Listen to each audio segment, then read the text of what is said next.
அப்படியே லைவ் ஓடிட்டு அப்படியே க்ளோஸ்அப்பில் காமிச்சு அப்படிங்க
மண்டல கலந்து ஆலோசனை கூட்டம் நிர்வாகிகள் தேர்வு கூட்டத்திற்கு நம்முடைய மாநில தலைவர் திரு நல்லை கவிஞர் சுப்பையா அவர்களை வரவேற்க சொந்தமாக அழைக்கின்றோம்.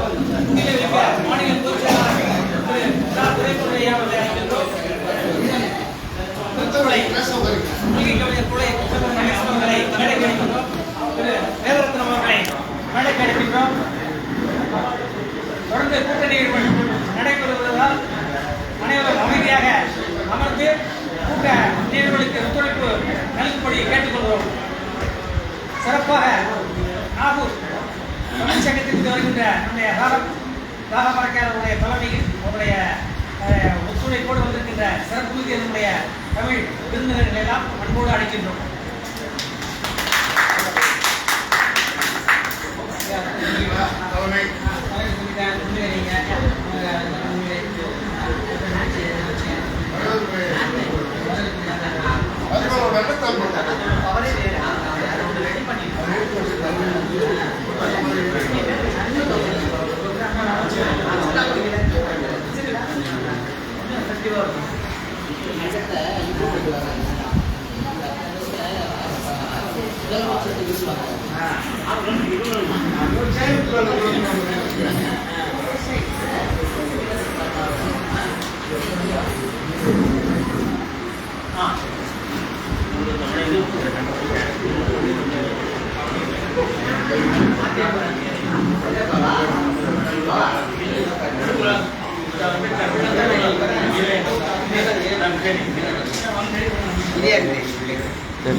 साहब मेरे कहते हैं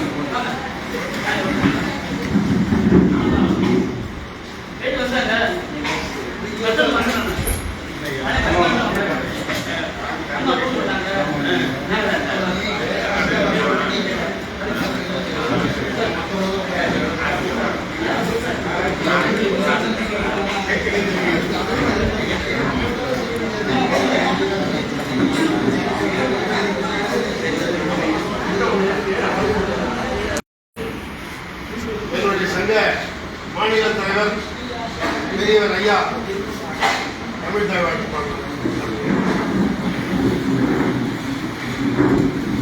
நீராறும் கடலொடுத்த நிலமடந்த கெடிரொழுகும் சீராரும் கதனமென திகழ்வரத கண்களில் தெக்கணமும் அதிசிறந்த திராவிடனர் திருநாடும் கடக்க சிறு பிறை முதலும் கரித்தனரும் திலகமுமே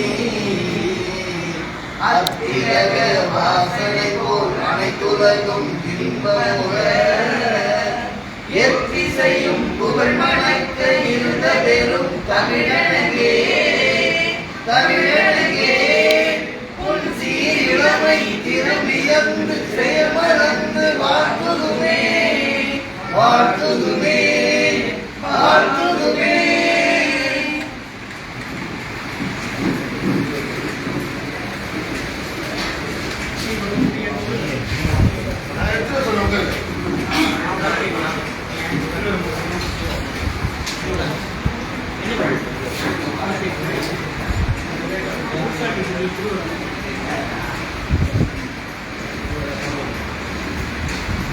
பிள்ளைகள்லாம் கொஞ்சம் பின்னாடி கொஞ்சம் முன்னாடி உட்கார செய்து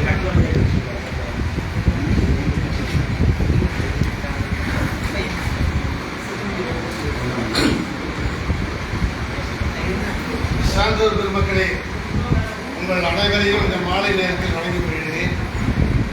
தமிழ்நாடு அரசு எவ்வளவோ விருதுகளையும் உதவிகளையும் தமிழுக்காகவும் தமிழ் வளர்ச்சிக்காகவும் முந்தைய அரசும் சரி இந்த அரசும் செய்து வருகிறார் என்பதை மனநிறைவோடு குறிப்பிடுகிறேன்.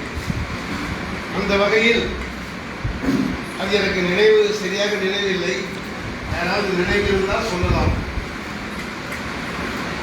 புத்தகங்களை எழுதி கொண்டும் கவிதைகளை எழுதி கொண்டும் பேச்சாளராக எழுத்தாளராக இருக்கின்றவர்கள் அரசு பணியிலே இல்லாதவர்கள் ரொம்பவும் துன்பப்படுகிறார்கள், கஷ்டப்படுகிறார்கள், பொருளுதவிகள் என்ற காரணத்தால் எம்ஜிஆர் காலத்தில் என்று சிலர் சொல்கிறார்கள், சிலர் கலைஞர் என்று சொல்கிறார்கள். எனக்கு அது சரியான நினைவில்லை. சிறிது நம்ம பார்த்தாங்க. அகவை முதிர்ந்த தமிழறிஞர்கள் உதவித்தொகை என்ற ஒரு திட்டத்தை உருவாக்கினார்கள். அது புதுச்சேரியோட இருக்குது. நலிந்த தமிழர்களுக்கு உதவித்தொகை இருக்குது. அப்படிதான் ஐயாது அது உசேன் உங்கள் நண்பர் வாங்கி கொடுத்ததா என்கிட்ட சொன்னார். உசேன் நினைச்சிங்கன்னா என்ன கொடுத்தாலும் வந்துடும். நலிந்த கலைஞர்களுக்கு என்று இன்னைக்கு அதையே தான் தமிழ்நாட்டில் வச்சு வைத்திருக்கிறார்கள். நலிந்த அந்த நலிந்த என்று சொன்னால் ஏதோ சோத்துக்கு கஷ்டப்படுற மாதிரி, ஐயா சாமே நான் போடுவையா அப்படின்னு பிச்சை எடுக்கிற மாதிரி எனக்கு தள்ளப்பட்டதாக அந்த பொருள் இருக்கும் என்ற காரணத்தால் அதை மாற்றி அகவை முதிர்ந்த தமிழறிஞர்கள் என்று வச்சுக்காங்க.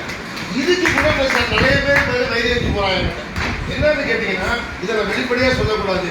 தகுதி உள்ளவங்களும் வாங்குறாங்க, தகுதி இல்லாதவங்களும் வாங்குறாங்க. அது என்னென்னமோ உள்ள புரிஞ்சிச்சு. இதை நான் சொல்ல விரும்பல.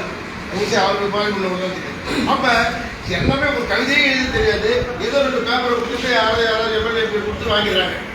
அப்ப அவனும் ஒன்று நானும் ஒன்றா 40 புத்தகம் போட்டேன், 80 புத்தகம் போட்டுருக்காரு. திருப்பூர்ந்து வந்துருக்கிறாரு ஒரு பெரிய எழுத்தாளர். நான் ஒரு 2-3-4 புத்தகம் போட்டிருக்கேன். ஏதோ கொஞ்சம் ஓரளவு பேச தெரியும். அப்ப இவரும் நானும் கொண்டாண்டா என்னோட உயர்வு சிறந்தவர். அப்ப அது மாதிரி கேட்கிறாங்க. அது ஒரு பக்கம் இருக்கட்டும். இருந்தாலும் நம்ம வாங்கிட்டதுக்கு பிறகு நம்ம அவங்களை தமிழர்களாக கருதலாம். அதனால மனசை புண்படுத்தக்கூடாது என்பதற்காக அகவை முதிர்ந்த ஒரு 58 நிறைவாயிருக்கணும். அதுக்கு மேல